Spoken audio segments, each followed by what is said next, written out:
আসসালামু আলাইকুম সবাইকে। আমার আসলে কিছু কথা বলার আছে, সেটা হচ্ছে আসলে এই যে এখন আমাদের একটা বিপ্লব হইলো, বিপ্লব হওয়ার পরে এখন মানে আমাদের দেশটাকে নতুন করে সাজানোর জন্য উপদেষ্টা নিয়োগ দেওয়া হচ্ছে, এখন আরো অনেক নিয়োগ হচ্ছে। সেই বিষয়ে আমার কিছু কথা বলার আছে। আপনারা খেয়াল করে দেখবেন যে যে যেসব উপদেষ্টা নিয়োগ দেওয়া হইতেছে কিংবা এই যে বিভিন্ন জায়গায় যেসব নিয়োগ দেওয়া হইতেছে, এদের বেশিরভাগই দেখা যাবে কি যে এরা আগে মানে আগে কোনো না কোনো পদ পদবি এদের ছিল, এরপরে এদেরকে নিয়োগ দেওয়া হইতেছে, এবং বেশিরভাগ সবাই হইতেছে গিয়ে বয়স্ক বুড়ো মানুষ। আমি বয়স্ক বা বুড়ো মানুষদের প্রতি আমার আমার কোন রকম ক্ষোভ রাগ নাই, কিন্তু তারপরেও আমি কিছু কথা বলতে চাই। এরা কিন্তু এই সিস্টেমের মাঝেই ছিল। এরা যদি আগে কোনো পদ পদবি পেয়ে থাকে, কিন্তু আমরা আমাদের বাংলাদেশের যে সিস্টেম, সেখানে পদ পদবিটা আসলে কিভাবে পাওয়া যায় বলেন তো? আপনি তো কোনো না কোনো ভাবে এই সিস্টেমের মাঝে ওই তেল দিয়া নাইলে রাজনীতি করে নাইলে কোনো না কোনো ভাবে তো আপনি পাইছেন নাকি? এমনি কি পাওয়া সম্ভব? তো এই মানুষগুলাই তো আবার এই সিস্টেমে, এই এখন যাদেরকে দেখতেছি তাদের তারা আসতেছে। তাহলে তো আমরা তো সেই আগের জায়গায় আবার ঘুরে ফিরে যাব বলে আমার আমার অন্তত মনে হয় আর কি। এখন আপনারা দেখেন, আপনারা সবাই বলে কি যে মেধাবী হইতে হবে, অনেক যোগ্য হইতে হবে। ভাই, এত বছর ধরে যে আমাদের দেশটা চলতেছিল, এরা সবাই মেধাবী আসছিল না? এই যে বিসিএস ক্যাডারদেরকে সবাই মেধাবী বলতো না? বিরাট বিরাট এই যে আগের সরকার আমলে, স্বৈরাচারের আমলে বিরাট বিরাট এক একজন মেধাবী আসছিল, আরো আরো আগের সরকারের আমলে। তো এই মেধাবীরা তো এই দেশ চালাইছে, তো দেশের এই অবস্থা কেন? মেধাবীরা বিরাট যোগ্য মানুষরা তো দেশ চালাইছে, তাহলে দেশের এই অবস্থা কেন? আপনাদেরকে একটা উদাহরণ দিই, যে আমাদের যে দুইজন যে এখন মানে উপদেষ্টা আছে, যারা সমন্বয় ছাত্রদের মানে প্রতিনিধি হিসেবে যে দুইজন উপদেষ্টা আছে, নাহিদ এবং আসিফ, ওদের যোগ্যতাটা কি? হ্যাঁ, ওরা তো মাত্র পাশ করে বা চাকরি খুঁজতেছিল, তাই না? মানে যারা চাকরিও পায় নাই তারা, মানে তাদের যোগ্যতা হইতেছে তারা কোনো চাকরিও পায় নাই, কিছু পায় নাই।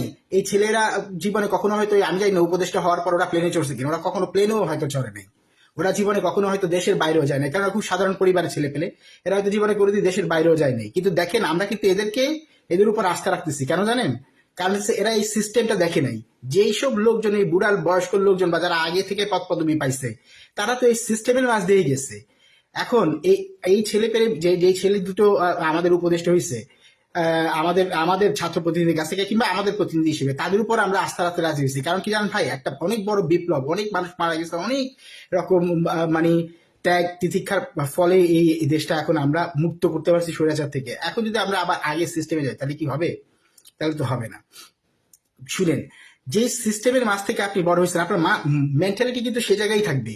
আর যে সিস্টেমের মাঝ দিয়ে আপনি বড় হয়ে একটা বড় পদে ছিলেন, আপনি কিন্তু ওই সিস্টেম থেকে বাইরে হইতে পারবেন না, আপনি সেই সিস্টেমেই থাকবেন।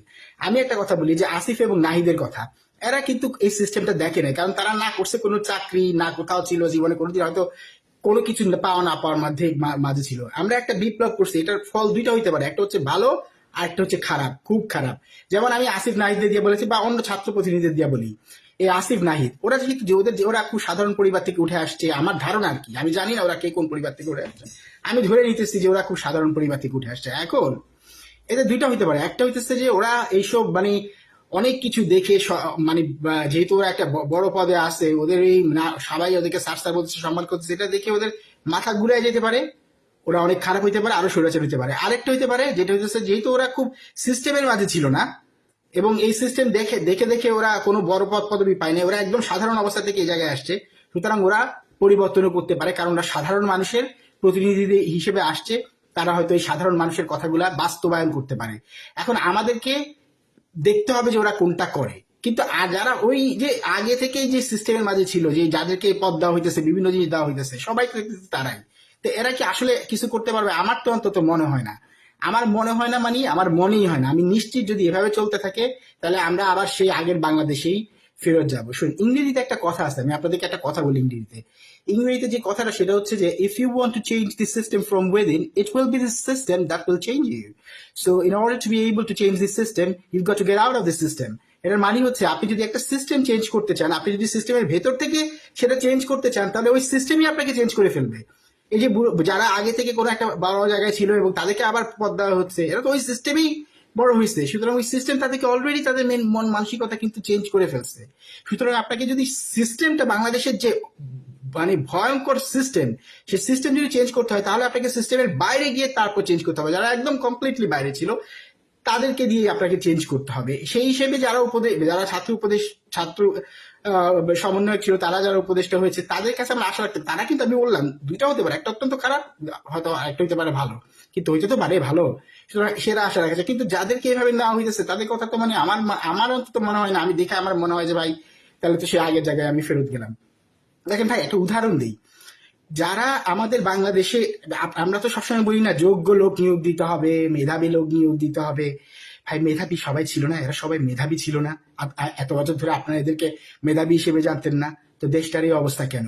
এই যে বাংলাদেশে গেলাম, আমি তো আজকে ফেরত আসছি, আমার বাংলাদেশের কথা আমার উঠলে মনে হয় চারদিকে হইচই, হাও কাও মাও কাও, রাস্তায় একজনের মাথা আরেকজন খাইতেছে, কোথায় বাইর হইলে, কোনো অফিসে গেলে, কোথায় মানে কোনো সিস্টেম অফিসের ভেতরে মানে একটা ময়লা দুর্গন্ধ, মানে যেখানে তো বসা কেন, আমার যদি ফ্রিও নিয়ে যায় তাও তো আমি ওখানে যাবো না।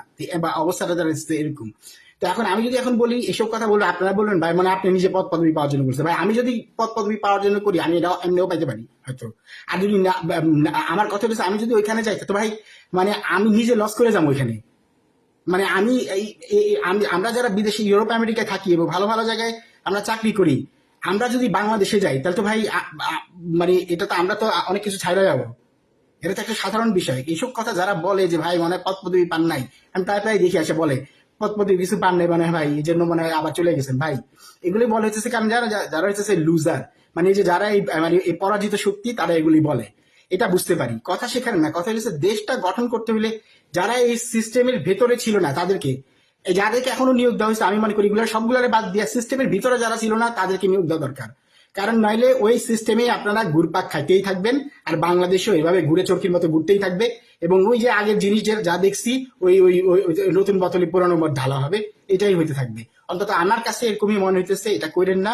অন্তত এই যে বিপ্লবের ফসল দুটো হয় খুব ভালো হবে, নইলে খুব খারাপ হবে। এখন কোনটা হবে জানি না, কিন্তু নতুন যারা এই সিস্টেমের মাঝে ছিল না, যাদেরকে আমরা চিনি না জানি না, তাদেরকেই কিন্তু বসাইতে হবে বিভিন্ন জায়গাগুলোতে। খারাপ হলে খারাপ, এর চেয়ে আর খারাপ কি হবে? বাংলাদেশে যে অবস্থা, নিকৃষ্টতম জঘন্যতম সিস্টেমের মাঝ দিয়ে আমরা এই এত বছর ধরে বলেছি, এর চেয়ে আর খারাপ কি হবে ভাই?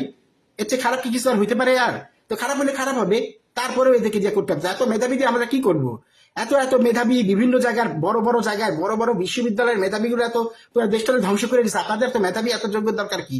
বরং যে সৎ, যে কাজটা করতে পারবে তাদের দিয়ে দেখেন পারা যায় কিনা, কে সৎ নাকি কে অসৎ এটা আমরা বুঝতে পারবো না। কিন্তু অন্তত সিস্টেমে যারা ছিল না, সেই সিস্টেমের বাইরে যারা ছিল তাদেরকে দিয়ে অন্তত চেষ্টাটা করেন। যেমনটা আমি বললাম যে আসিফ নাইদের কথা, ওরাও খারাপ হয়ে যেতে পারে, হবে কি হবে না সেটা পরের ব্যাপার। কিন্তু এই ছেলেগুলো সিস্টেমের মাঝে ছিল না, এরা তো জীবনে কোনোদিন বিমানেই চলে নেই। এরা মানে তাহলে তারা তো সাধারণ মানুষের প্রতিনিধি, তাদেরকে আস্থা রাখি অন্তত আমরা, দেখি কি হয়। এরকম মানুষজনদেরকে নিয়োগ দেন যারা সিস্টেমের মাঝে ছিল না। আরে বুড়া বুড়া মানুষদের নিয়োগ দিতে হবে কেন? তোমরা ভাই এত এত জ্ঞানী, এত কিছু, দেশটারই অবস্থা কেন? তোমরা বুড়াগুলা কি করছো এতদিন ধরে? তোমরা কি এই দেশে স্বৈরাচার মুক্ত করতে পারছো? স্বৈরাচার তো মুক্ত করছি আমরা। তো আবার এখন আবার আইসা দেখি ওদেরকে নিয়োগ দেওয়া হইতেছে। আরে ছাত্র প্রতিনিধিরা তোমরা এগুলো কি করতেছো? হ্যাঁ, সব বুড়া বুড়া আগের সিস্টেমে যারা আছে তাগরে ঢুকাইতেছে, ঢুকাও তো দেশের কমই হবে। ওরা কয়েকদিন পর তোম করে মানে 2 লাখ লাগায়া বার করে দিবে, তখন বুঝবা। সবাই ভালো থাকবেন।